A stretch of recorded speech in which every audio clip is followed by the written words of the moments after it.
Hello, and welcome to another episode of Time Between Times Storytelling. Another tale, another story, another time for us to leave the trappings of the modern world behind and listen to the tales of old. I hope your week has been good. I hope you're all staying safe, and thank you very much for joining me once again. Today, another old tale. Back to the tales of Wales. I hope you all enjoyed the Charles Dickens Signalman last week, but today we go back to a famous tale from North Wales. So sit back, enjoy, close your eyes, just listen. Put away your modern trappings. Turn off those phones for just the next 10 minutes or so. Step away from a screen. Lay down if you like, put on your headphones, and just listen to a story being told. Try and banish all those thoughts that run through your minds at 1,000,000 miles an hour. And just listen to a story. Nothing's going to happen for just the next few moments as we sit at the time between times. Now, as you know, we always start with that preamble, start with that introduction, start with that beginning of the tale. So let's pretend, no matter what time it is, that now is the time between times. The time when it is neither night nor day, but the sun has gone and the sky is grey. The time of stories. The time when people look out and see the Tylwyth Teg dancing under the stars. The time when people look out and see ghostly figures. The time when people gather around the embers of the fire, knowing that night will soon be upon them. But now is one of the highlights of the day. It's the time between times. Far away we can hear the howl of wolves, the growl of bears, but we know we are safe here at the time between times. So sit back, enjoy, and listen as I tell you the tale of Saint Collen and the Demon King, Gwyn ap Nudd. Many, many years ago, in a place not far from here, there lived a monk called Collen. He was a man of very, very, very many virtues and few sins. He spent his days simply tending his garden, offering prayer and helping the sick and the needy. And he was a happy man. His house was in the middle of a forest glade. All around him trees stretched to the heavens. Sometimes people would come and visit him, asking for a prayer, asking for a blessing, or just to sample the fruits of his orchards. Sometimes he'd be left alone for weeks on end. But Collen knew happiness. But he would always challenge what he thought was bad behaviour. He always challenged what he thought was the trappings of evil. And one day, he was on his way home from the marketplace, through the winding, twisting paths of the forest, when, passing the other way, were two young men from the village. As they walked closer, Collen could overhear their conversation. He could hear what they were saying. And their talk was about Gwyn ap Nudd, the king of the other world. The fairy king, with his antlered helm and his cloak made of leaves. Collen was angry, for to even speak of this being of the underworld was to bring forth magic, was to bring darkness into the vales. So he challenged those men. Do not speak that name. Speak of what is good. Speak of the glory of what God has given, not of what the king of the underworld has given. Reproached, the two men walked away, looking at the ground. Collen went back to his small hut, opened the door, cooked his meal, and went to bed. He lay there in his bower, listening to the sounds of the forest. Having lived there for many years, he knew that all the creatures of the forest would walk around in the middle of the night, and he knew all their sounds, all their footsteps, all their cries, all their calls. But that night, something walked outside his hut that he had never heard before. It felt like its feet were cloven, and it scratched upon the stone walls of his hut. It had 2 feet and breathed in a heavy, almost musical way. He felt the hair on the back of his head start to stand up. He felt his heart start to beat quicker. For suddenly there came a knock at his door. He sat up in his bed, and an old, capricious, hag-like voice called from the door, "Collen, you are invited to visit the court of Gwyn ap Nudd. Come with me now." Collen was terrified. He knew that any mortal who went to the other world would not return. He knew that here was the voice of the servant of evil just behind his door. "I will not come. I will not go and visit Gwyn ap Nudd. Go from here." After many moments, the cloven feet walked away. And far distant in the forest, Collen heard the sound of a horn blowing, a horn of the other world. The next night, the very same, in the darkest of the night, past the witching hour, when it was so black outside that you could not see your hand in front of your face, Collen heard again the scratching on the walls of his house. He heard the cloven feet clip-clopping on the stones outside, and then the faint knocking on his door. "Collen, you are summoned to the court of Gwyn ap Nudd." "I will not come. I will not come to that dark court. I will not come," said Collen. And then a third night the same.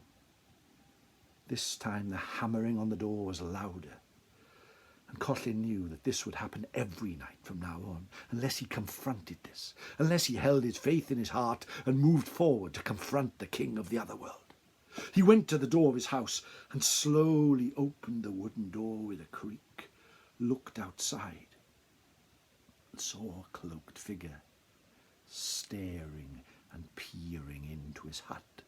The cloaked figure opened its mouth, and there Collen could see fangs. The stench that came from its breath seemed to come from the very bowels of the earth. "Come, you are summoned to the court of Gwyn ap Nudd." "I will come," said Collen this time, "but not until the morrow, when the sun is high in the sky. Then come and get me. Only then will I come." It seemed that the hooded figure was slightly taken aback, but eventually it twisted its head. "Very well. I will see you on the morrow." The very next day, Collen got up, went outside and tended to his plants, tended to his fruit, tended to his vegetables, and watched and waited as the day grew older. And then, at the midday, he could see, far in the forest, looking in at his hut, the hooded figure. Summoning all his courage, he walked after it. The figure turned around and headed off into the forest, following paths Collen had never been. They went twisting through the woods until they came to the mountains. Then they clambered over the rocks until they came to the sea. Then they followed the beach along past the sea until they came inland to a great meadow. A mist had fallen, so you could not see far. But there in the middle of the mist was a great building, a great castle, made of wood and rock and moss, drawn from all over the great country, and put together to form a greenish hue. Collen and the messenger came to the drawbridge that went over inside. There, the entranceway was covered in leaves. The figure brushed them aside and summoned Collen into the great castle. There inside was a court of beautiful people, some of the fairest looking people that Collen had ever seen. All of them were wearing leaves and dancing to an otherworldly songs. And there, in the great hall, far away, sitting on a throne, Collen saw Gwyn ap Nudd himself, his antlered helm and his cloak filled with the fauna and flora of worlds beyond knowing. His eyes were glowing red, but he carried himself with the grace of a prince. He summoned Collen to his banqueting hall, looked Collen right in the eye, and said, "You have spoken against my glory for far too long. Now you will dine with me and my court of the beautiful ones. Come and enjoy." Collen looked him right in the eye, his glowing red eyes looking right into the soul of the monk. "I will come, but I will eat what I will eat. I will dance when I want to dance. I will drink what I want to drink. Not what you want me to." It seemed for a moment that Gwyn ap Nudd was taken aback. But he summoned Collen into the banqueting hall, and they sat with the beautiful people. The first course came out, a soup made of swamp water, and in it crawled the creatures of the swamp. Collen looked around, and there all the court were heartily devouring it. He did not touch one bit. The second course came, a meal of dead flowers. Again, he was the only one who did not touch it. A third course, the fetid, rotten corpse of small forest animals. Again, Collen did not touch it. "This is the food of the dead, and I know it to be so," he said to Gwyn ap Nudd. "Should I taste even a morsel of this food, then I will be lost to this world. I will not fall for your trickery." This angered the lord of the other world beyond measure. He pushed away his chair and stood up, drawing forth a green sword that shined and glowed by the firelight. He lifted it high, about to slay Collen. Collen did not know what to do. But then he reached under his cloak, and by luck he found a small bottle of holy water that he always carried with him for blessings in the town, and to place upon the heads of the sick and the dying. He grabbed the bottle and tossed the contents over the face of the lord of the other world. For the briefest of moments, all the beautiful court sat back and stared. And then, with a scream that could be heard from 100 miles away, the lord of the other world started to melt. Collen looked around, and every one of the court also melted into the ground, their beautiful features becoming part of the floor. And then looking around, he could see the walls of the castle start to melt and disappear. With a bang, everything fell to the ground and melted into the floor. Collen fell down, lay on the ground, holding the small bottle of holy water in his hands, as he thought death would take him. Under his breath he muttered a prayer, closed his eyes, and waited for the end to come. But it did not come, and when he opened his eyes at the end, the castle was gone, and he lay in a meadow of beautiful flowers, one of the most beautiful places he had ever seen. After this was done, he went back to the village and spoke to the people of the village and told them of his experiences.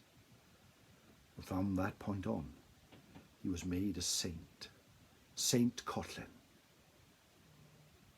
They built a church on the site of where Gwyn ap Nudd's castle once stood, the church of Llangollen. And that became famous throughout Wales. For Gwyn ap Nudd had been banished by the faith of Collen the monk, and all around now slept safer in their beds that the Lord of the Fairies was not there. Or wasn't he? For there are more tales of Gwyn ap Nudd. And that, my friends, is the story of Collen, Saint Collen, and Gwyn ap Nudd. A story that is told all over the British Isles, but we in Wales have our own version. And that is it. Thank you ever so much for listening. Take care, stay safe. If you like this, please subscribe. Click the little thumbs up button and leave a comment. It would be nice to hear what you think of these stories, and maybe some you would like me to tell. But in the meantime, take care and enjoy.